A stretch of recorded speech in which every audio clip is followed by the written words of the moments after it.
Olá, seja muito bem-vindo, seja muito bem-vinda. Meu nome é Eduardo Campadelli, sou advogado há 20 anos e criador do método Fature até R$ 20.000 por mês, sem a dependência aos processos judiciais ou extrajudiciais. O tema proposto para a nossa aula de hoje é como você pode criar a mentalidade da advocacia sem processo, se até hoje você só advogou com processos judiciais ou extrajudiciais. É interessante, né, esse tema, porque a humanidade como um todo, né, em especial nós advogados e advogadas, quando nós mergulhamos numa profissão, nós tendemos a fazer ou a copiar no bom sentido da palavra, o que a maioria das pessoas faz, né? Então, hoje, a maioria, né, a grande maioria dos advogados e advogadas no Brasil advogam no contencioso, né? Exercem a sua profissão no contencioso. Para deixar registrado aqui, eu não sou contra, nem exerço um trabalho, né, que vai de encontro à advocacia litigiosa, do contencioso, da postulação em juízo. Nada disso. Muito pelo contrário, né? Entendo perfeitamente que o advogado e a advogada é indispensável à administração da justiça. Óbvio, enquanto existir um processo judicial ou extrajudicial no mundo, ali será necessária a presença dos advogados e das advogadas. A questão aqui é um nicho, é um tipo, é uma oportunidade de exercer a advocacia que não seja aquela de postulação em juízo. Só isso, nada mais. Então, eu me lembro que talvez aí 5, 7 anos atrás, eu comecei a observar ou a identificar uma espécie de insatisfação de alguns clientes, algumas insatisfações pontuais com o meu trabalho profissional.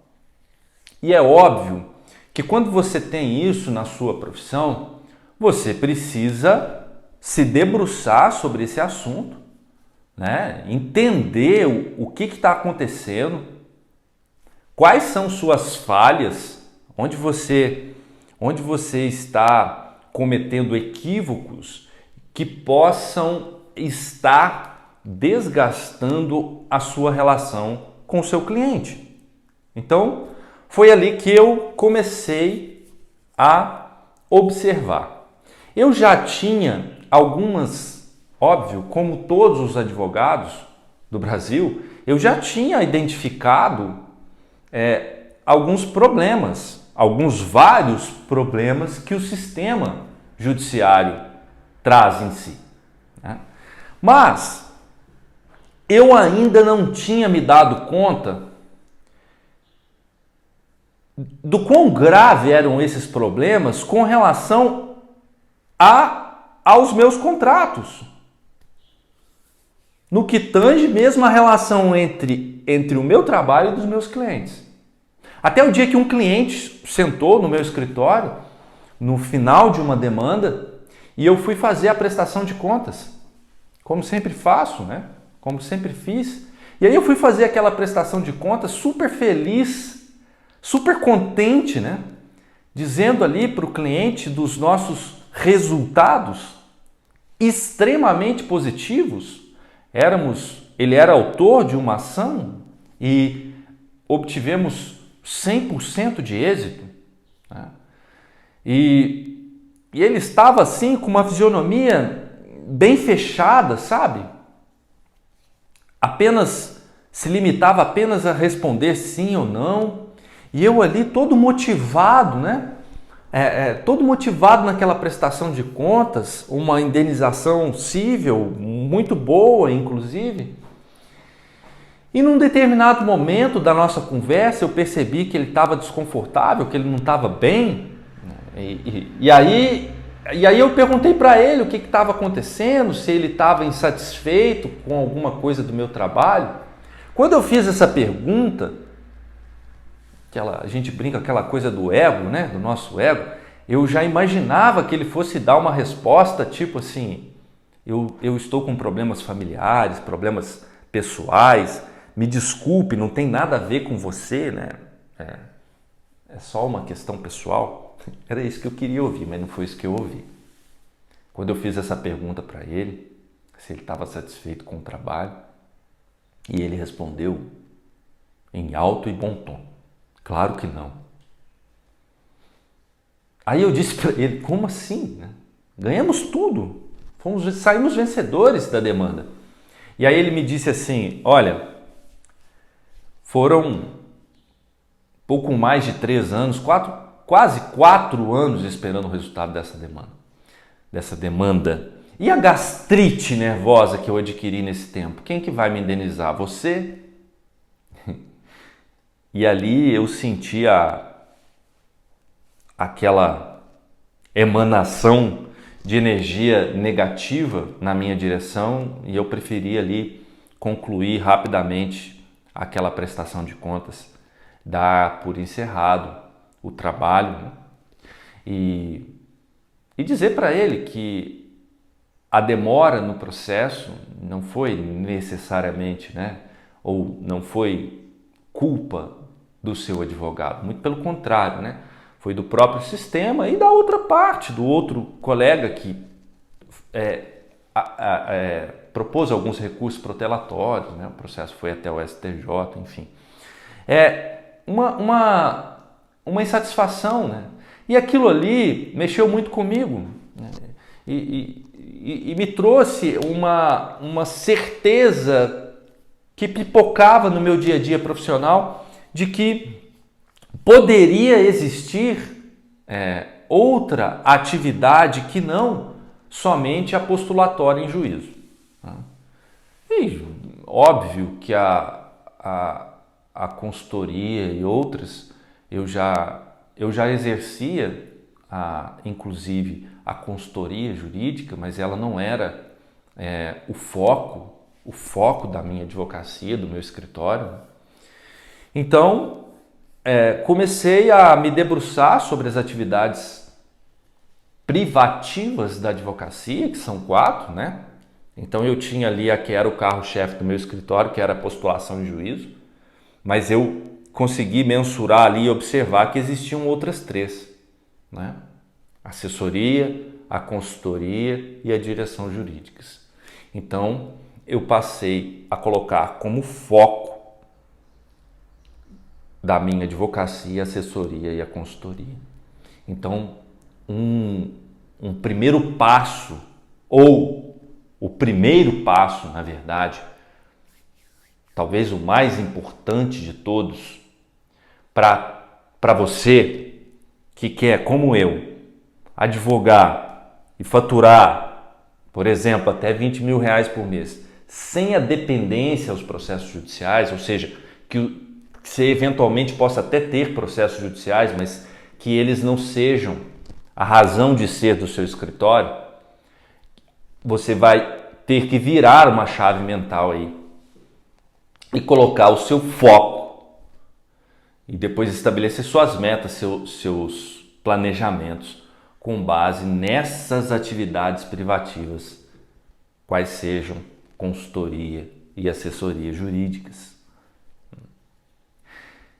Por que eu ficava me perguntando, né, por que a faculdade, por que a maioria das faculdades de direito não se debruçam sobre essas atividades? Bom, primeiro que a gente vive numa sociedade padronizada. A maioria dos empreendedores, muitos empreendedores, né? Não a maioria, mas muitos empreendedores, eles é mais cômodo para eles trabalharem com o padrão. Então, as faculdades de direito têm um padrão a seguir, né? Uma lei, que é onde vai dar ali as diretrizes educacionais de ensino, né? Mas elas ficam repetindo, né? Refazendo o que fizeram nos últimos anos e vão seguindo uma metodologia que está ultrapassada, né? Uma metodologia que se debruça em 95% do ensino para o contencioso, para a litigação em juízo. Então, por exemplo, as atividades práticas feitas, exercidas durante a fase acadêmica do estudante de direito, o foco, né? Você vai estudar direito civil, você vai estudar divórcio, vai estudar sucessão, sei lá, vai estudar... São inúmeras as questões judiciais, né? que sempre tem o litígio. Tudo que se estuda na faculdade é pós-problema jurídico. Basicamente é isso. A faculdade trabalha muito com o problema jurídico construído. O problema jurídico construído, aí vem a atuação do advogado. Se usar um pouquinho da nossa inteligência, nós vamos observar, se nós entendemos tanto de problema jurídico, por que nós não podemos trabalhar aqui antes dele? Desculpe, quando você vira essa chave mental, que você entende, então, peraí, se eu entendo muito disso aqui, isso aqui, o próprio nome já diz, é um problema, por que não evitá-lo? Por que não evitá-lo? Imagina nas doenças, se as pessoas pensassem somente nos tratamentos para a doença. Imagine se a humanidade agora, se a ciência tivesse agora focada só no tratamento para a Covid. A gente nunca ia ter vacina. Né? Nunca ia ter vacina. Se você foca no problema, no pós-problema, é óbvio que isso uma hora vai explodir, vai virar uma bolha e vai explodir. Por isso que nós temos essa quantidade voluptuosa de advogados no judiciário. Por isso que traz essa sensação de muitos advogados. Mas olha só, se você entende tanto de problema jurídico, por que você não pode trabalhar na prevenção dele? Você vai estar fazendo um bem para a sociedade, muito maior do que trabalhar na remediação de problema, e você vai estar sendo muito mais remunerado, com uma remuneração muito maior do que quem cuida do problema. Porque se você tem a capacidade de evitar problema, você é muito mais valioso do que aquele que tem a capacidade de tentar eliminar um problema depois que ele existe. Porque quando o problema se instala, ele já gera consequências negativas. E algumas são irreversíveis. Se você deixa um grande problema jurídico se instalar dentro de uma empresa, ela pode quebrar. A pandemia mostrou isso. A pandemia escancarou isso. Quantas empresas deixaram de existir, não pela pandemia em si, mas porque a pandemia foi a gota d'água no copo que estava quase transbordando. Né? Então, a gente precisa abrir a nossa mente. Vocês que estão me ouvindo, precisam abrir a mente e compreender que é muito mais importante, que é muito mais valioso para o mercado jurídico você evitar um problema do que cuidar dele depois que ele se instala. Então, a faculdade, ela peca nesse ponto. Eu acredito que daqui a algum tempo isso vai mudar, a faculdade vai observar que precisa mudar isso, mas ainda não estamos nesse tempo, não é? Então, não é porque a faculdade, eu gostaria que vocês gravassem isso, não é porque a faculdade não trabalha ou trabalha muito pouco com a consultoria e com a assessoria jurídica que ela não seja importante. Ela é muito importante.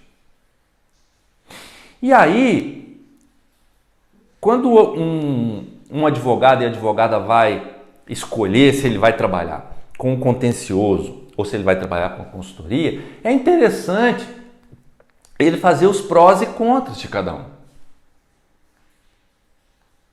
Por exemplo, aqui no canal a gente trabalha com essa proposta, com esse método que o advogado e a advogada pode faturar até R$20 mil por mês. Então, o advogado e a advogada precisa fazer esse pró e esse contra. Os prós e os contras. Para você alcançar os R$20 mil por mês no contencioso, advogando com processo e advogando sem processo. Qual o caminho mais rápido? Qual o mais eficaz? Qual o mais sólido? Qual vai te dar uma garantia de ganho mensal, de média mensal de R$20 mil por mês? Vamos lá. Contencioso. Quais são os prós e contras do contencioso? Bom, o contencioso ele tem uma característica que, a meu ver, é muito complicada, que é a falta ou o total descontrole por parte do advogado e da advogada no tempo da entrega do resultado. Quando nós somos contratados por alguém, nós temos, em tese, dois compromissos.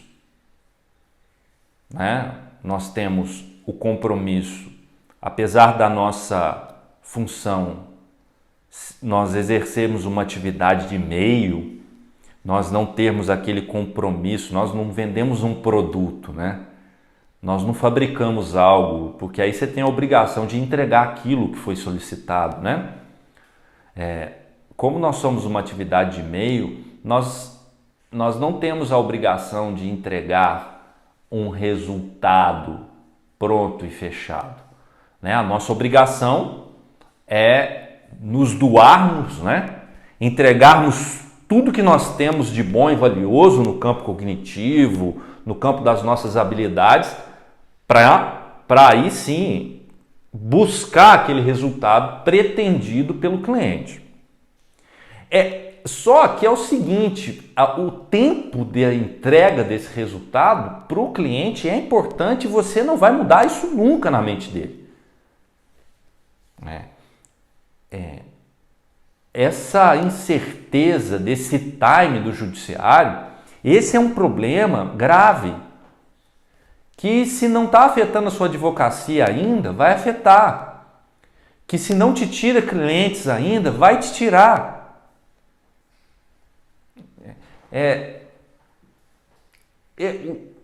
O judiciário, ele está sufocado por N razões, inclusive por culpa dele mesmo. Mas esse sufocamento, essa morosidade que a gente usa, ela existe, eu me lembro a primeira vez, quando eu estava lá no início da faculdade, nos primeiros períodos, eu fui fazer estágio no escritório de advocacia. Esse advogado, um dia ele disse uma frase solta lá, sabe? Fora do contexto que a gente estava conversando. Eu demorei anos, ou mais de uma década até, para entender o que ele estava dizendo. Ele disse assim: olha, um dia o processo vai matar o advogado. Mas um dia o processo vai matar o advogado, né? Achei aquilo de uma loucura, né? De uma insanidade tremenda. Depois eu fui entender o que ele estava querendo dizer. Ele estava se referindo ao time, à morosidade do judiciário. O que ele chamava de processo era o tempo, né? O tempo de desenvolvimento desse processo, até efetivamente a sua conclusão, seu trânsito em julgado, seu encerramento, né? Então o que ele estava querendo dizer para mim? Por que matar o advogado? Porque o seu próprio ganha-pão, que é a condução de um processo judicial, lhe trará consequências negativas no campo da sua marca profissional. Que é o exemplo que eu dei do meu cliente. Você não tem esse controle, o cliente não entende. Então ele coloca nos atributos do seu trabalho o tempo de entrega. E aí você tem um grave problema que você não tem controle sobre ele. O desgaste durante esse desenvolvimento processual. O cliente quer saber quanto que vai marcar a audiência. Já marcou? Quanto que vai sair a sentença? A outra parte recorreu, e agora? E agora? Que às vezes o processo vai na Justiça do Trabalho, isso é muito comum. O processo vai para a instância superior, discute-se o mérito, né? Se encerra, volta, né? Teve lá um trânsito em julgado, voltou, entrou na fase de execução, tem lá os cálculos, tem o cálculo do perito, uma das partes não concorda, recorre, vai explicar isso para o cliente, pode recorrer depois de um trânsito em julgado, né? Assim, é uma atividade sem fim para o cliente. Para nós não, tem uma questão técnica, mas a imagem profissional, a nossa imagem profissional, ela é muito importante e ela vai sendo construída ou destruída com o tempo. Então é muito complicado os efeitos negativos para quem vive só de processos judiciais. E para que você consiga estabelecer uma meta, por exemplo, de uma média de R$20 mil por mês de faturamento no seu escritório de advocacia, só com processos judiciais, você vai precisar de um volume maior, um volume grande de processos para que você consiga, a não ser que você tenha uma especificidade muito grande, né? Numa área muito vantajosa, muito valiosa da advocacia, mas aí é exceção, né? Poucos vão conseguir. O que a gente trabalha aqui no canal é aquilo que qualquer um pode conseguir. Com pouco tempo de formado ou com muito tempo de formado. Não importa. O fature sem processo, ele se aplica esse método a qualquer advogado. A qualquer advogada. Então, no contencioso, você vai ter mais dificuldade, porque você vai precisar de volume. Você vai precisar de volume para atingir uma média mensal de R$20 mil por mês. Você vai precisar de equipe. Se você tem volume, você tem mais equipe. Aí você vai ter mais despesa. Enfim. E a consultoria? Quais são os prós e os contras? Bom, no campo da consultoria, pelo menos o que eu faço aqui no escritório, as questões são mais, digamos assim, elas são mais fáceis no campo do faturamento. Primeiro, o campo de atuação não é mais o judiciário. Seu campo de atuação é a empresa. É tudo aquilo que abrange a empresa. E não mais o campo físico da empresa, a sua estrutura física. Os empresários não trabalham mais, a grande maioria, no sistema físico apenas. Hoje nós temos a maioria das empresas, todas que eu trabalho aqui, com um sistema híbrido. Né? O que é o sistema híbrido? O trabalho remoto, né? E o trabalho presencial. Com relação à consultoria jurídica, a parte jurídica, praticamente toda de trabalho remoto. Reuniões utilizando plataformas, Zoom, por exemplo, que é a que eu utilizo aqui, né? Tudo aquilo que é preciso fazer via celular, WhatsApp, Zoom, enfim, assinatura eletrônica de documentos, toda a consultoria feita, né? Às vezes o empresário precisa de uma orientação ali mesmo, aqui mesmo eu já gravo um vídeo e mando para ele. Eu consigo ampliar o meu leque de atuação face à desnecessidade de contato físico, né? Então eu posso ter empresas no Brasil inteiro.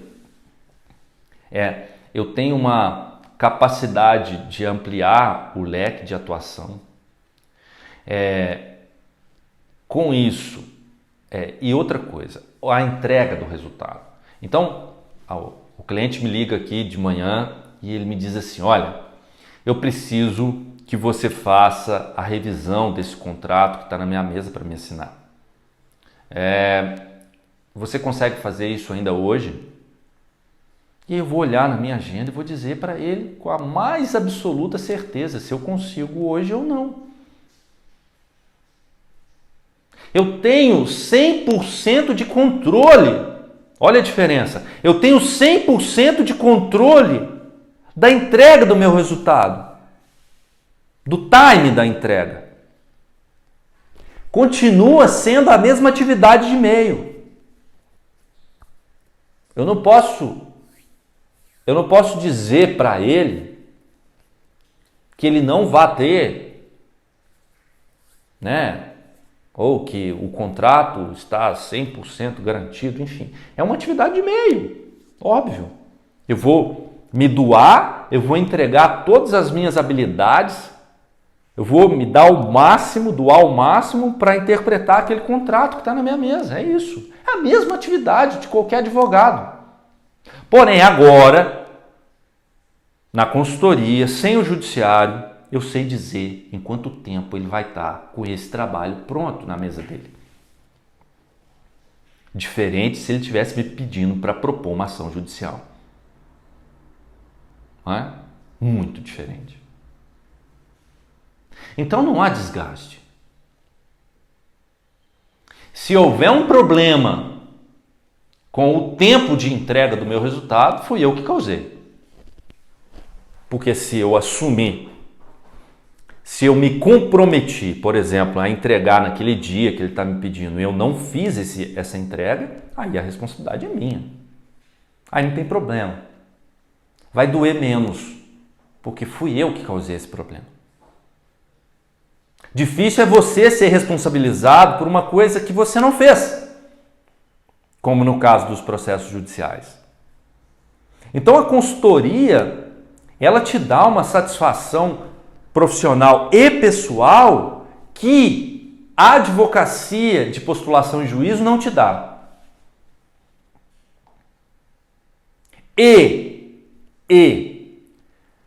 a construção da sua imagem profissional, ela se dá de uma forma muito mais acelerada do que a construção da sua imagem profissional na postulação de juízo. É um ponto extremamente positivo da consultoria. Com relação à remuneração, aí é disparado, eu que já atuei com os dois aqui no escritório, né? É disparado a projeção maior para a consultoria e para a assessoria, por uma razão muito simples, né? O seu trabalho na consultoria e na assessoria, ele se destaca, diferentemente do seu trabalho no judiciário, onde vai ter o seu destaque, mas também vai ter os reflexos negativos do judiciário misturados com o seu destaque, né? Eu brinco que na consultoria, na assessoria, você e ninguém mais é o destaque do trabalho. O trabalho que você faz, você é o protagonista da sua advocacia, na consultoria, na assessoria. No judiciário, não mais. Quem que é o protagonista na advocacia do contencioso, da postulação em juízo? Sei lá, pode ser um juiz, pode ser um ministro, pode ser um desembargador, sei lá. Pode ser um promotor de justiça. Eventualmente pode ser até você, mas vai ter uma concorrência, né? Você vai precisar de uma decisão judicial para certificar que a sua tese é válida, é plena, é verdadeira. Você vai precisar de uma certificação judicial, né? Na consultoria você não precisa de certificação. É o seu parecer. É o seu parecer. É a sua verdade. É a sua confiança. É isso que prevalece. Por isso que você se torna um protagonista da sua própria advocacia quando você está na consultoria ou na assessoria jurídica. Diferentemente de quando você está no contencioso, né? Então, esse trabalho que é feito, esse desenvolvimento dessa advocacia extrajudicial, no meu caso, me trouxe uma ascensão profissional muito maior do que os meus primeiros 10, 12 anos de advocacia focada 100% no judicial, né, no contencioso. Ela me trouxe esse crescimento da minha marca profissional, exatamente porque você está pleno.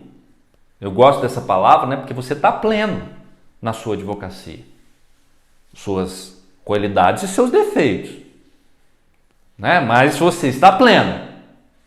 Diferentemente quando você está no contencioso, você nunca está pleno, porque você depende do sistema. Você está dentro de um sistema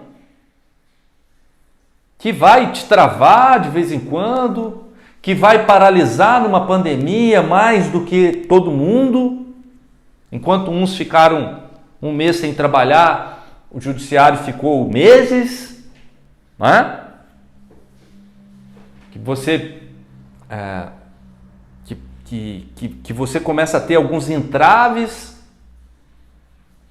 que você entende que o sistema começa a ser falho, porque tem tanto processo que o próprio juiz não consegue ser justo o quanto poderia ser por ele mesmo, não consegue por um excesso de trabalho, né? Então, você não consegue, no contencioso, alavancar a sua marca profissional de forma tão rápida quanto na consultoria e na assessoria. E, com relação ao planejamento financeiro, fazer uma projeção, porque isso é importantíssimo para a advocacia. Sabe? É duro, dói você chegar a uma conclusão de que você não pode fazer alguns planejamentos. Sei lá, você não pode trocar de carro porque você não sabe quanto que vai entrar no seu faturamento o mês que vem, daqui 6 meses, né? Você não sabe. Aí você pensa assim, quando sair aquele alvará, aquele honorário bom que eu estou esperando, aí eu troco. É duro. Isso frustra. Isso traz tristeza. Você ralou para chegar onde chegou, para passar na ordem, né? E aí você encontra um sistema que joga contra você. Você encontra um sistema que, infelizmente, não consegue se resolver. Então, o que você não deve é perder a esperança. Você deve jogar o chapéu para o outro lado do muro do judiciário, porque existe um mundo de oportunidades fora dos portões do judiciário para a advocacia. Até mesmo porque tudo, absolutamente todos os problemas que estão dentro de um processo judicial, que estão dentro do judiciário, eles começaram fora dos portões do judiciário. Já parou para pensar nisso? Todos os problemas, sem exceção, todos os problemas que geraram os processos judiciais, um dia começaram fora dos portões do judiciário. E é lá que nós deveríamos estar. Não esperando o problema dentro do judiciário, mas estando fora dele, antecipando a esses problemas, trazendo mais alegria para a vida das pessoas, trazendo mais satisfação pessoal e profissional para as pessoas. E aí, óbvio que isso é ouro. Isso é extremamente valioso. Esse tipo de prestação de serviço é extremamente valioso. A consultoria e assessoria jurídicas, elas estão numa escala de valores da advocacia, elas estão no topo.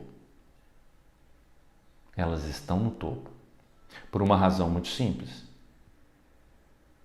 O advogado e a advogada que se habilita a ser um consultor, um assessor ou um diretor de uma empresa, por exemplo, ele se qualifica não como um exterminador de problemas,